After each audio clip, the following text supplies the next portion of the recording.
करू का हिला प्रपोज? आणि मी मनाचा हिया करून तो गाढवपणा केला. थोबाड पाहिलंस का आरशात? अरे, प्रपोज करायच्या आधी क्षणभर तरी विचार करायचा.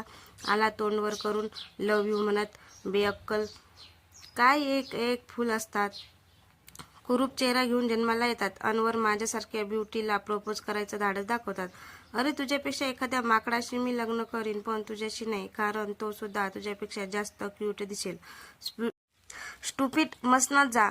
ती फणकाऱ्यात माझा चार चौघात कचरा करून निघून गेली. पुन्हा पुन्हा हे असंच घडतंय. मी फारसा आकर्षक चेहरा घेऊन नाही जन्माला आलो. यात माझा काय दोष? मी कुरूप म्हणून काय मला प्रेम करण्याचा अधिकार नाही का? या तारुण्यात मलाही कोणाचा तरी हात हाती घेऊन सूर्यास्त पाहावा वाटतो. मलाही कोणावर तरी जीवापाड प्रेम करावं वाटतं. कोणाचे तरी सुखदुःखात सहभागी व्हावं वाटतं. कोणाला तरी आपल्या मनातलं सांगावं वाटतं. कोणाशी तरी संसार थाटावा वाटतो. आपणही कोणाच्या तरी स्वप्नातला राजपुत्र असावा असं वाटतं. राजपुत्र थोडा दिसायला डावा असले तर चालतो का हो? पण हे सारे माझ्या नशिबी नाही, हेच खरं आहे. आजचा अपमान तर मी उद्ध्वस्त झालो. गेले वर्षभर ती माझ्यासोबत होती. माझ्या तुटपुंजा कमाईचा मोठा लचका मीच तोडून तिच्या एका स्माईलसाठी बहाल करायचो. तिला सुख पाहिजे होतं, पण नातं नको होतं.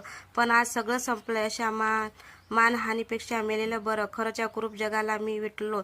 ते एका आडबाजूंना गेट नसलेल्या रेल्वे क्रॉसिंग होते. समोरून एका रेल्वे सापासारखी सळसळ देताना दिसली. वेगाने. काही क्षणाचाच प्रश्न होतो. मी ह्या कुरूप देहाचं अस्तित्व संपवणार होतो. दोन्ही हात पसरून मी रुळाच्या मध्यभागी ताठ उभा राहिलो होतो, समोरून येणाऱ्या सळसळत्या मृत्यूला कवेत घेण्यासाठी. पण ऐनवेळी माझ्या चांडीला धरून कोणीतरी